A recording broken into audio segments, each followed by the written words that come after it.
El Fondo de Previsión Social del Colegio de Ingenieros de Venezuela presenta. A partir de este momento, todas las voces se unen en una sola señal. RCR presenta Conexión 750 con María Alejandra Trujillo. Muy buenas tardes, Radio Caracas Radio. Lo mejor este jueves 4 de febrero del año 2021. Todo el equipo que trabaja para ustedes a partir de esta hora los saluda. Variada y abundante información que compartir y analizar, como es costumbre la tarde de hoy. Simplemente algunos titulares, las noticias que vamos a desarrollar durante el programa. Se celebró reunión entre el secretario de Estado para Asuntos Internacionales, o de la Oficina de Asuntos Internacionales de Alemania, Miguel Berger, y Leopoldo López, dirigente de Voluntad Popular.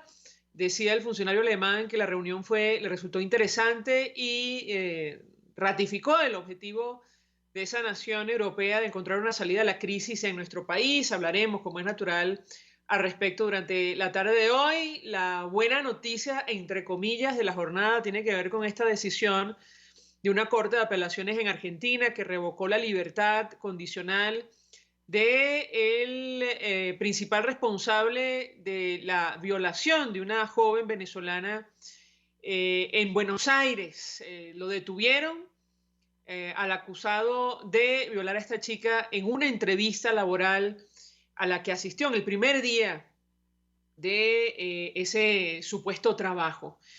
Su madre, visiblemente emocionada, la vimos en redes sociales, hablaremos al respecto durante la tarde de hoy, diciéndole a su hija, en medio del dolor que esto significa, bueno, lo logramos, hija, luego de esta decisión en segunda instancia. Además, Venezuela prepara un segundo envío de cargamentos de oxígeno a Brasil en medio del contencioso por las vacunas que no terminan de aceptar para Venezuela.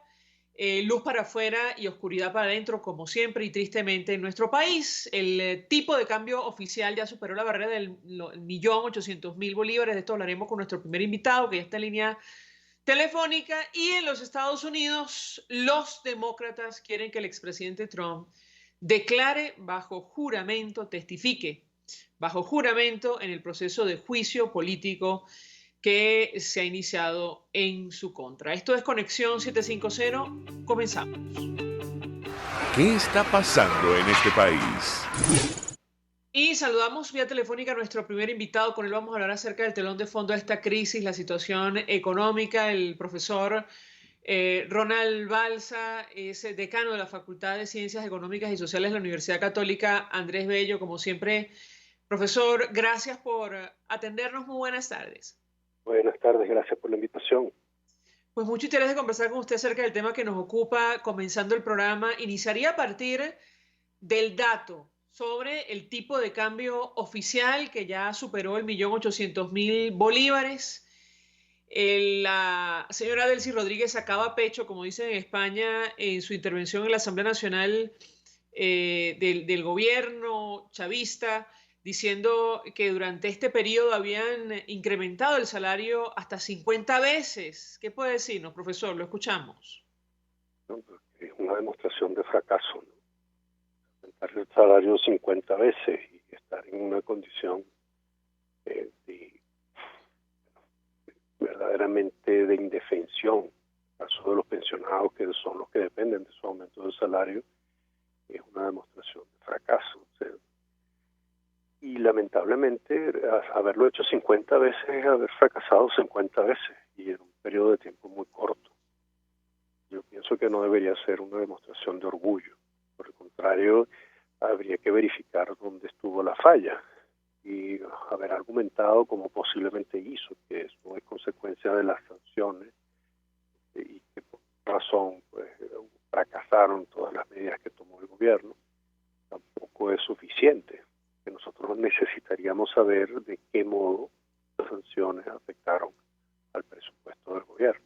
Al principio podemos pensar que hubo sobrecumplimiento en algunos casos y eso pudo afectar en las relaciones entre privados que perdieron el acceso a financiamiento internacional o que perdieron la posibilidad de tener socios comerciales o proveedores que le dieran a crédito algunos productos. pero no sabemos cómo afectó el gobierno. El gobierno nunca presentó el presupuesto. Y hemos visto pasar este año tan terrible, del 2020, en medio de una pandemia que podemos ver que es cada vez más fuerte en Europa. Hay sistemas de salud que están organizados en los Estados Unidos, y en Venezuela no sabemos nada sobre el destino de los recursos para salud, por ejemplo. Entonces, bueno, decir que se ha incrementado 50 veces el salario es algo insólito, o sea, algo que no debería presentarse para sacar pecho, como dices tú. Ahora, lo saco a colación, profesor, porque lo cierto es que después de 50 oportunidades o 50 ajustes de salario, bueno, llevaron a menos de $1 el sueldo mínimo mensual en nuestro país, al igual que las pensiones. Yo le pediría un comentario, lo escuchamos. Sí, bueno, efectivamente ellos incrementaron el salario en bolívares, pero el comportamiento del tipo de cambio es algo que también es un misterio relativo para nosotros. Yo insisto en que yo pienso que el Banco Central termina validando el comportamiento al paralelo. El paralelo es un mercado en el que hay múltiples marcadores. No sabemos cuál es la oferta y la demanda de dólares en cada uno de ellos, si ellos se retroalimentan entre sí, en el sentido de que una persona que va a vender dólares examina varias páginas al mismo tiempo y luego decide a qué precio va a vender, y eso pueda tener efectos pues compartidos, ¿no? entre varias de estas páginas que lo publican, pero el Banco Central finalmente puede terminar siendo el de esto, puesto que quienes van a los bancos a hacer las transacciones que el gobierno permite y que no sabemos qué monto tienen, no toman como referencia la página del Banco Central, sino las páginas que consulta y que consultan los otros que van a hacer transacciones por ellos, ¿no? Entonces, sabemos muy poco sobre el comportamiento de ese mercado. Lo cierto es que pues, el gobierno dejó de incrementar los salarios en bolívares al mismo ritmo y no podría hacerlo sin empujar todavía más la hiperinflación. Por eso es que es tan importante presentar el presupuesto, porque allí es donde uno pudiera observar cuáles son los gastos que PDVSA está haciendo en bolívares y por qué razón esos gastos no van al salario o a las pensiones de los trabajadores, contribuyen a diluir su valor, porque cuando tú me dices que bueno, el pago en dólares es menor, habría que preguntarse por qué el salario en bolívares no puede aumentar más rápido que el precio del dólar, porque se desarmó, se desajustó todo este sistema. Y la respuesta es más o menos directa. O sea, después de la caída del precio del petróleo del año 2013 hasta acá, y de la caída de la capacidad de producción y de la persistencia con controles de cambio y controles de precio, las capacidades de producción se redujeron a más de la mitad, muchas empresas cerraron, empresas se fueron del país, venezolanos migraron, y las capacidades de producir y de ser remunerado por lo que se produce desapareciendo para muchos. Así que allí es donde está la explicación del problema. Ahora, yo tengo que preguntarle, profesor, porque es inevitable recordar los sucesos de 1992 en Venezuela. Muchos consideran que fueron un poco el pecado original que nos llevó a esta situación hoy día, y me refiero al intento de golpe de Estado de 1992 que protagonizó el expresidente Chávez en aquella época. Bueno, la justificación que supuestamente utilizaban en ese entonces tenía que ver en buena medida con la crisis económica, la pobreza en nuestro país, las desigualdades, la corrupción.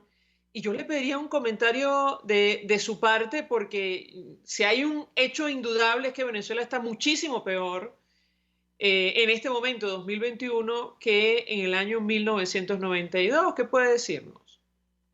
Cuando uno busca el pecado original llega hasta Adán y Eva, ¿no? Siempre que uno va revisando la historia, podría preguntarse, bueno, ¿por qué ocurrió el 4 de febrero? ¿Por qué hubo tantos venezolanos que sintieron que eso reivindicaba sus luchas? Porque muchos pensaron que era una consecuencia del 27 de febrero. Y así uno puede ir en la historia hacia atrás. Me preguntaría más bien, ¿cómo es posible que los que se consideraron vengadores pecaron tanto de ahí en adelante. O sea, de no entender o no tratar de entender cuáles eran los mecanismos de la corrupción,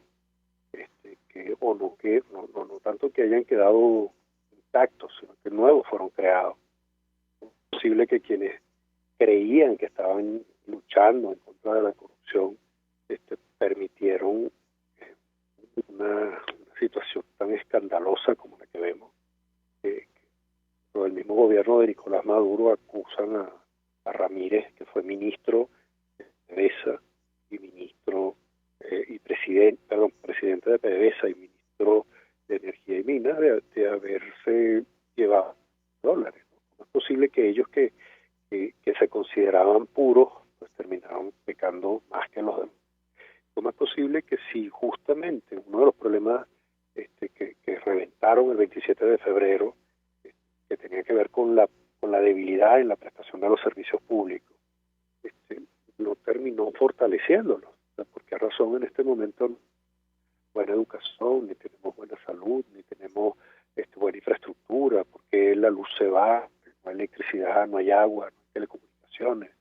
Entonces, si lo que el 4 de febrero trataron de hacer los militares fue ir en contra de la nacionalización de las empresas como la cantera, es posible que la hayan nacionalizado para que se perdieran, para que se destruyeran en el camino. O sea, Sidoroy no es la sombra de lo que fue. O sea, entonces, bueno, verdaderamente la causa del 4 de febrero es algo que por supuesto podemos discutir mucho. O sea, yo podría decir que lamentablemente hubo también un problema para comunicar el problema, una economía como la que teníamos durante los años 80 y los años previos, y poder explicar de un modo que pudiera ser comprensible para muchos qué hacer. Y por eso para muchos, pues, el 4 de febrero pareció ser una solución. Yo, pues, estoy entre los que recuerda el 4 de febrero y recuerda que eso no me daba ninguna alegría, me preocupaba tremendamente. Me parecía que la posibilidad de un golpe militar habría espacio a una dictadura, y eso no era nada que pudiera resolver problemas que ya yo como estudiante de economía podía ver, que tenían que ver más con capacidades de producción, más que con control directo por la fuerza de las armas. Pero muchos no lo entendieron así. Ahora, la pregunta que yo me haría es por qué estos que dijeron que iban a defender al pueblo terminaron acabando con la posibilidad de elecciones transparentes, permitiendo la corrupción de sus propios compañeros de partido y a veces de armas, y cómo pues llegar a una situación como esta. El presupuesto, que es la mayor demostración de transparencia, no se presenta en este país desde hace 5 años. Profesor Ronald Balsa, un millón de gracias por atendernos, acompañarnos en la tarde de hoy, expresando opinión y análisis acerca del tema que nos ocupa en esta parte del programa. Decano de la Facultad de Ciencias Económicas y Sociales de la Universidad Católica, Andrés Bello. Vamos a la pausa. A regreso venimos con más. Usted está viendo Conexión 750 con María Alejandra Trujillo. Solo por RCR 750, porque lo bueno une. Puedes seguirnos en nuestras redes sociales. En Twitter, @RCR750, la radio que se ve. Mensaje del ingeniero José Peraza, tesorero del FONPRES CIB. Estimado colega ingeniero arquitecto y profesional afín, el Colegio de Ingenieros de Venezuela y el Fondo de Previsión Social, preocupado por la salud de tu familia, ha diseñado un sistema de salud integral que coloca a tu disposición y que contiene asistencia primaria de salud, ambulancia, hospitalización, cirugía, oftalmología, dermatología, fisioterapia, psicología, odontología, farmacia y funerario. Para mayor información, visítanos a nuestros portales cib.net.be, fonprescib.net.be, Colegio de Ingenieros de Venezuela, construyendo futuro. Si quieres aprender a cocinar con placer todo en panadería y postres saludables, te recomiendo en Instagram Chef Male, todo low carb, keto y gluten free. Chef Male, con sus talleres online, te ofrece las técnicas de panadería cetogénica y baja en carbohidratos, ideales para cualquier persona en el mundo entero y siempre con un mensaje de amor y salud. Chef Male, horneando amor y salud en un solo clic. El poder de la comunicación en tus manos. Conexión 750 con María Alejandra Trujillo. Solo por RCR 750, la radio que se ve. Continuamos, amigos, en Conexión 750 y compartimos parte de las informaciones más destacadas a esta hora en Venezuela, más allá de nuestras fronteras. Compartimos algunos portales con nuestra audiencia vía streaming. Lo dicho, Miguel Berger, quien es secretario de Estado de la Oficina Federal de Asuntos Extranjeros o de Relaciones Exteriores del gobierno alemán, escribía en su cuenta en Twitter, acompañando el mensaje con una fotografía junto a Leopoldo López: Alemania y Venezuela, reunión interesante con Leopoldo López. Alemania sigue apoyando a las fuerzas democráticas en Venezuela con el objetivo de encontrar una salida a la crisis a través de elecciones presidenciales libres, justas y creíbles. No es poca cosa el apoyo del gobierno alemán a la causa por la democracia en nuestro país. Esto lo decimos nosotros. Además, el Clarín de Argentina destaca: detuvieron al acusado de violar a una chica en una entrevista laboral en ONCE, en Buenos Aires. Ahí está la fotografía del acusado. Detuvieron a este acusado de violar a una chica en una entrevista laboral. Fue después de que la Sala Primera de la Cámara de Casación Penal revocara la excarcelación que le concedió la jueza Karina Zucconi, y esto ha sido todo un escándalo en Argentina, ni hablar en nuestro país, en redes sociales, por el impacto de lo ocurrido. En primer lugar, ese horror al que fue arrojada esta joven con su madre en Argentina, que podría estar felizmente en nuestro país, en Venezuela, bueno, haciendo su vida como tantos millones de venezolanos. Bueno, se vio lamentablemente obligada a abandonar su país y se encontró con esta situación lamentable, horrenda, en Argentina, en Sudamérica, pero finalmente una pequeña victoria en medio de este horror. Esta decisión de la Corte de Apelaciones que puso en prisión o ordenó la detención de este señor. Lo logramos, hija, decía esta señora, en medio del dolor por lo que le ha tocado vivir fuera de su patria, fuera de Venezuela. La emoción de Thaís, decía Gabriel Bastidas, periodista que está en Argentina también, la emoción de Thaís al conocer la decisión de la Cámara de Apelaciones que ordena la detención de #GarzónViolador, que es un trending topic que se hizo viral luego de estos hechos, insisto, horrendos, que nunca tenía que haber vivido esta joven fuera de su país. Esto lo decimos nosotros. Venezuela prepara el envío de un segundo cargamento de oxígeno para Brasil. Estas son las grandes contradicciones con las que tenemos que lidiar en Venezuela, en territorio nacional. El martes, Nicolás Maduro, esto lo tomamos del Universal, anunció que 3 unidades de transporte pesado harán el traslado a Brasil y recordó que este operativo fue una propuesta de los trabajadores de Sidor, que cuenta con una planta de oxígeno muy poderosa. Bueno, luz para afuera y oscuridad para la casa, porque recordamos lo que escribió Paolo Baladelli, jefe de la misión en Venezuela de la Organización Panamericana de la Salud, diciéndole a Nicolás Maduro que Venezuela tiene acceso a vacunas del mecanismo COVAX, este fondo global creado para tal fin. Han sido reservadas entre 1.425.000 y 2.409.600 dosis de vacuna AstraZeneca contra COVID, que llegarían al final de febrero. Ya está corriendo febrero.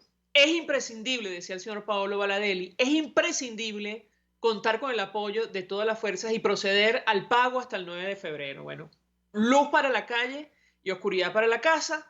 Hay 2.400.000 vacunas esperando para su envío a Venezuela, para hacer frente a la pandemia, para salvarle la vida literalmente a los venezolanos. Y no, bueno, la ocupación del régimen venezolano o del señor Nicolás Maduro es esto de la preocupación de enviar unas bombonas de oxígeno, pero a Brasil. El Banco Central de Venezuela hoy cierra con un tipo de cambio del dólar criminal, como lo denominó el señor Maduro, 1.828.405,50. El salario desapareció, se pulverizó literalmente en nuestro país, o lo pulverizaron, mejor dicho. Y finalmente los demócratas piden que Trump testifique bajo juramento en el impeachment, en el juicio político que se adelanta en su contra. Ya hoy como expresidente, lo tomamos del país de España, el juicio al expresidente por el asalto al Capitolio comenzará la próxima semana en el Senado. Y vamos a compartir con la audiencia algunas de las imágenes, videos de la jornada. Iniciamos con el testimonio de esta madre en medio de sus lágrimas. Celebra, si podemos denominarlo de alguna manera, esta decisión de la Corte de Apelaciones, una Corte de Apelaciones en Argentina, de ordenar la detención de este señor acusado de violar a una joven venezolana. Vamos a verlo.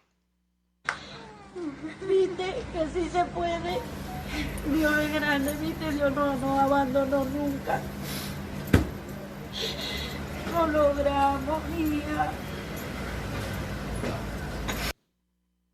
Bueno, parte de este testimonio que francamente conmueve y mucho, en una situación que jamás tuvieron que vivir ni ellas ni tantos venezolanos que han tenido que vivir situaciones francamente terribles por la necesidad de acceder a comida o simplemente por supervivencia, producto de la crisis que ha generado este proyecto político que se han empeñado en imponer en Venezuela, una ideología que ha fracasado en todas partes del mundo. Esto lo decimos nosotros. Además, vamos a reponer un video de la detención, el momento en que capturan a este señor señalado como responsable de la violación de esta joven venezolana en Buenos Aires. Vamos a verlo. Por cierto, 12 del barrio de Saavedra es en Ramallo Higo Yeneche. Sí. Sale el movimiento. Ahí viene. Ahí está. ¿Arrepentido? ¿Está arrepentido? ¡Hijo de puta!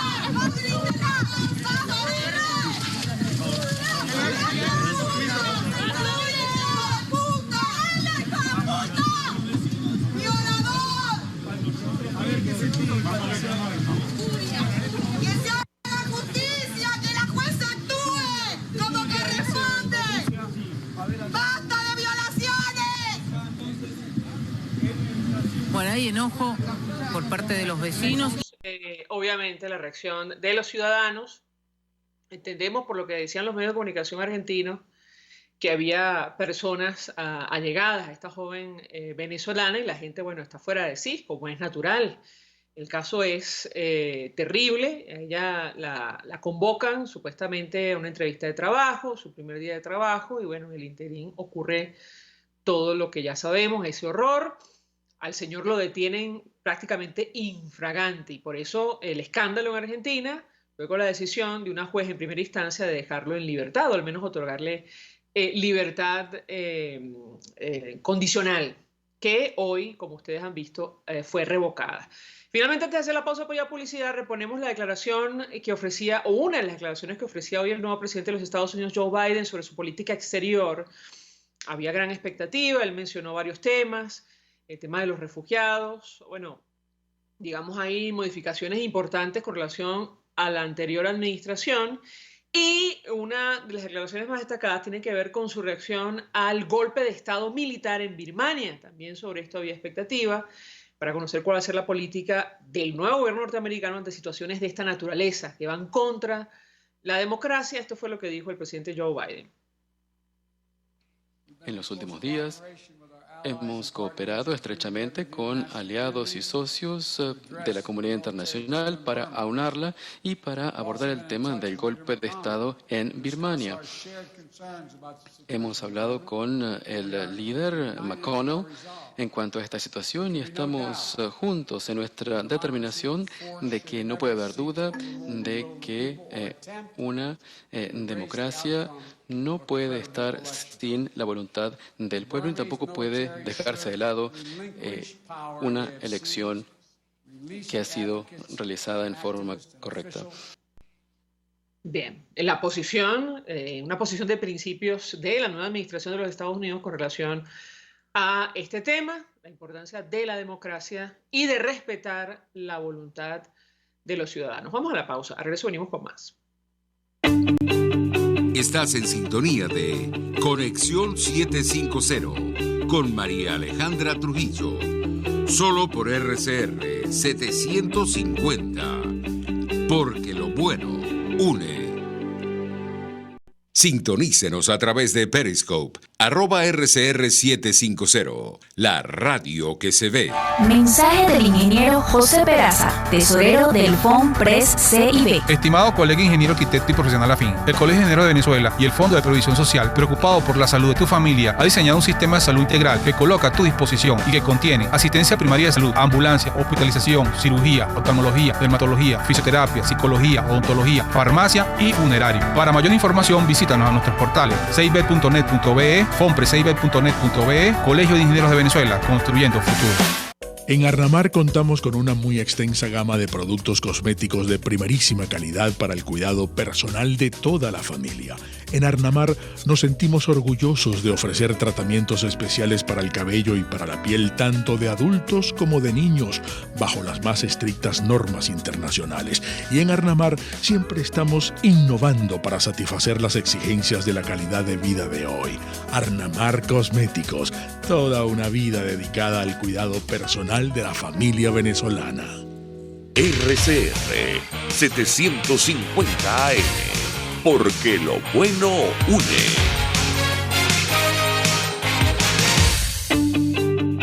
María Alejandra Trujillo te acompaña en Conexión 750, solo en RCR 750, la radio que se ve. Claro y raspado. Continuamos, amigos, en Conexión 750 y esta parte del programa la dedicamos a hablar acerca de la comunidad internacional que, como se han dado cuenta ustedes, no pierde de vista lo que ocurre en Venezuela. A diario nos toca comentar declaraciones de los gobiernos del mundo en torno a lo que está ocurriendo en nuestro país, una crisis institucional que se ha agravado a principios de este año con la instalación de un congreso afín al PSUV, esta segunda versión, hemos dicho nosotros, de la Constituyente Comunal. Nos acompaña el embajador Milos Alcalá, fue embajador de Venezuela en varios destinos, incluyendo Brasil y Naciones Unidas. Embajador, como siempre, gracias por atendernos. Muy buenas tardes. María Alejandra, muy contento de estar contigo en tu programa. Una vez más, mis saludos muy cordiales a ti y a todos tus radioyentes. Pues, embajador, iniciaría la conversación a partir de las últimas declaraciones de gobiernos como Estados Unidos y Alemania sobre Venezuela. No es poca cosa. El caso de la nueva administración del presidente Joe Biden, ayer el portavoz del Departamento de Estado, Ned Price, ratificaba la posición de reconocimiento a la figura de Juan Guaidó como presidente interino de nuestro país, también de la Asamblea Nacional, como la última, decía él, institución legítima que queda en Venezuela. ¿Qué puede decirnos? Lo escuchamos. Sí, María Alejandra, ciertamente las declaraciones de Biden que eran previsibles y que muchos lo habíamos ya anunciado, porque se trataba de identificar una política de Estado en el caso de Venezuela, ha quedado ratificado y ha quedado claramente establecido. Esta es una posición sumamente importante que ratifica la posición de los Estados Unidos. Pero además de eso, yo creo que hay un valor agregado, que es que el presidente Biden va a llevar adelante una coordinación con organismos multilaterales, de manera que la reunión que acaba de celebrarse del grupo de contacto que ha sido convocada por la Unión Europea muestra también una nueva realidad en la búsqueda de una estrategia común. Los Estados Unidos, junto con el Grupo de Lima, junto con la OEA, junto con la Unión Europea, junto con países como Canadá, como el Reino Unido, ciertamente nos aproximamos a una etapa en donde habrá una estrategia común internacional a la cual la parte nuestra venezolana, todo lo que es el gobierno interino de Guaidó y todos los manifestantes políticos debemos llevar adelante en esta nueva etapa que ha quedado establecida, además con todo lo que se decidió entre el 6 y el 12 de diciembre, con la hoja de ruta hacia lo aprobado por la inmensa mayoría de los venezolanos. Es decir, buscar un mecanismo que nos permita la transición y salir de esta situación que estamos viviendo. Embajador, ¿qué lectura hace usted de esta declaración del portavoz del Departamento de Estado advirtiendo que el gobierno de Joe Biden no prevé establecer ningún tipo de contacto momentáneamente en el corto plazo con Nicolás Maduro y por el contrario piensa mantener, o mejor dicho, profundizar las sanciones personales contra aquellos funcionarios señalados de violación a derechos humanos y corrupción en nuestro país. Lo escuchamos. La declaración del presidente Biden obedece a la línea de pensamiento diplomática de los Estados Unidos de Norteamérica. Es una política de Estado y ha sido una posición en donde, desde el lado de vista de los oficialistas de Maduro, han pretendido una vez más utilizar su acrobacia verbal para tratar de establecer de que ahora sí vamos a hablar mañana, vamos a pasar la página, vamos a establecer relaciones, cuando en el fondo al mismo tiempo atacan, denigran y siguen con los atropellos. Los Estados Unidos, para poder llevar adelante una política de relaciones con cualquier gobierno, tiene que haber seriedad y tiene que haber constancia en las decisiones, y no la hay. De manera que la posición de los Estados Unidos sigue siendo muy firme y ha sido ratificada con la nueva administración. Muchos especulaban que con la llegada de Biden iban a cambiar la posición en relación a Venezuela, pero eso no ha sido así, porque se mantiene una línea muy clara de reconocimiento a Guaidó, de desconocimiento a los resultados de la Asamblea Nacional, desconocida por otros 60 países, y al mismo tiempo la búsqueda de una solución de transición que permita a los venezolanos elegir libremente a sus autoridades, tanto al presidente como al Parlamento. Esta es una posición categórica en la cual no va a quedar envuelto Biden por los cantos de sirena, en el que ratifica la posición de la diplomacia norteamericana. Ahora, ¿cómo interpretamos, embajador, esta declaración de Miguel Berger, quien es secretario de Estado de la Oficina de Asuntos Exteriores del gobierno federal, del gobierno alemán, advirtiendo que el objetivo de este país es encontrar una salida a la crisis en Venezuela a través de elecciones presidenciales libres, justas y creíbles? Y se lo pregunto porque hemos leído la discusión en medios de comunicación europeos y concretamente alemanes sobre, la decisión del bloque de no respaldar, o no reconocer al gobierno interino que ahora mismo representa Juan Guaidó en Venezuela. ¿Qué puede decirnos? Bueno, yo comenzaría señalando que esta es una matriz de opinión que se ha repetido mucho.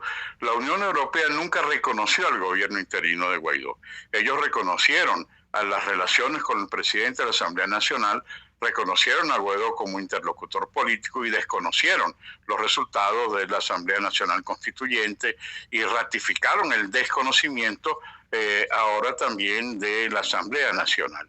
Entonces, tratar de decir que antes había relaciones con el gobierno interino de Guaidó no es cierto, porque los embajadores de Maduro han seguido siendo embajadores en España, en Francia, en Alemania mismo, en toda Europa. Lo que sí, ciertamente era una posición muy crítica a lo que significa esa situación. De manera que no es un cambio de actitud, sino la ratificación de una posición. Es verdad que algunos gobiernos más cercanos a Maduro han tratado de buscar algunas acciones, me refiero a España y a Italia, pero la posición absolutamente mayoritaria, no solamente de la Unión Europea, sino de los gobiernos, esta declaración del portavoz de Alemania, que es uno de los países claves en la definición comunitaria, es la misma que hay en Francia, es la misma que se ha adoptado por parte de la Unión Europea y es la misma que se vuelve a ratificar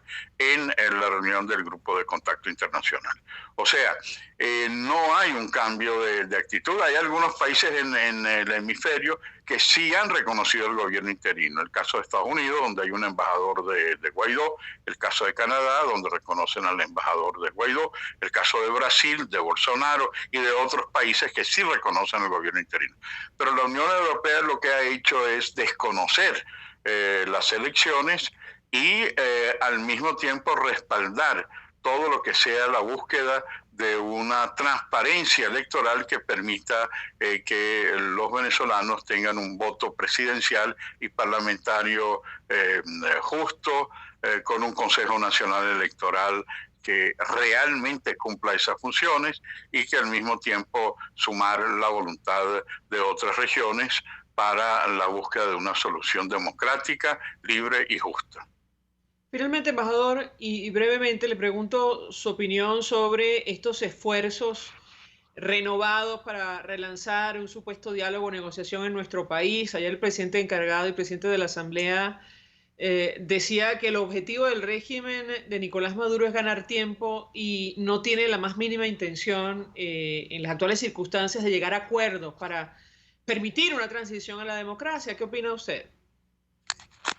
Sí, yo creo que este es un tema sumamente importante, que podamos nosotros encarar la marcha de los respaldos internacionales en donde todos buscan los mecanismos de solución pacífica de la situación venezolana. Y en el derecho internacional, bueno, los mecanismos de diálogo, de negociación son fundamentales. Pero en Venezuela no ha habido negociaciones, ha habido una imposición, como bien dice Guaidó, de ganar tiempo y de negarse a cumplir. En esta última reunión del Grupo de Contacto de América Latina, el Grupo de Lima, la OEA, la Unión Europea, los Estados Unidos, el Reino Unido, han señalado claramente cuáles son las condiciones. Un Consejo Nacional Electoral creíble, elecciones presidenciales, elecciones parlamentarias, buscar los mecanismos de la libertad de los presos políticos, la libertad de los presos políticos militares, la búsqueda de soluciones humanitarias, todo eso contemplado también en la votación del 6 al 12 de diciembre por parte de la consulta popular. Pero el negociar hay que cambiar, no se puede seguir negociando porque esto no era una negociación, no era un diálogo, era un monólogo del gobierno que sencillamente ganaba tiempo y después hacía lo que le dé la gana. Una verdadera negociación significa hacerlo en dos etapas. Primero, que cumpla el mínimo indispensable que plantea la comunidad internacional democrática y mundial, todo lo que señalaba anteriormente. En segundo lugar, es absolutamente necesario que los actores internacionales estén presentes para no ser manipulada la negociación. Eso existe a nivel internacional, eso sucedió y sucede actualmente en casos como el de Siria, en casos como el de varios conflictos en el mundo. De manera que es muy importante el que puedan estar presentes activamente. Y en tercer lugar, no es una negociación como le dé la gana también en la oposición, sino que tiene que haber una negociación interna. Y los mecanismos existen. Tú tienes que buscar un mínimo común denominador para que el negociador no se represente a sí mismo a un grupo reducido de partidos, aunque sean mayoritarios, sino exponer y representar a todo el arcoíris político de la oposición. Yo fui, por ejemplo, voy a dar un ejemplo, yo fui presidente del Grupo de los 77, que reúne a 132 países que fijaban una posición frente a países industrializados. Bueno, yo no iba ahí a decir lo que me dé la gana, o decir, bueno, con un grupo de 3 o 4, que yo negociaba en base a lo que 132, 133 países se ponían de acuerdo. Y se trata de poner de acuerdo el mínimo común denominador que nos permita tener un Consejo Nacional Electoral creíble, la libertad de los presos políticos, las soluciones humanitarias que el país necesita y ciertamente la transición que permita desconocer lo que hay hoy con las elecciones presidenciales y parlamentarias. Eso hay que hacerlo. No es fácil, pero es una situación que nos permite a nosotros negociar con una clara brújula, con una clara hoja de ruta y al mismo tiempo pedirle a la comunidad internacional que esté de testigo frente a lo que ha sido una pantomima, frente a lo que ha sido una especie de búsqueda de ganar tiempo y de no comprometerse a la transición, que es el objetivo fundamental. Embajador Milos Alcalá, 1.000.000 de gracias por atendernos, acompañarnos la tarde de hoy. Se nos ha acabado el tiempo, nos despedimos y lo hacemos a nombre de todo el equipo. Nos encontramos mañana. Mensaje del ingeniero José Peraza, tesorero del FOMPRES CIB. Estimado colega ingeniero, arquitecto y profesional afín, el Colegio de Ingenieros de Venezuela y el Fondo de Previsión Social, preocupado por la salud de tu familia, ha diseñado un sistema de salud integral que coloca a tu disposición y que contiene asistencia primaria de salud, ambulancia, hospitalización, cirugía, oftalmología, dermatología, fisioterapia, psicología, odontología, farmacia y funerario. Para mayor información, visítanos a nuestros portales cib.net.be, fomprescib.net.be, Colegio de Ingenieros de Venezuela, construyendo futuro. El Fondo de Previsión Social del Colegio de Ingenieros de Venezuela presentó.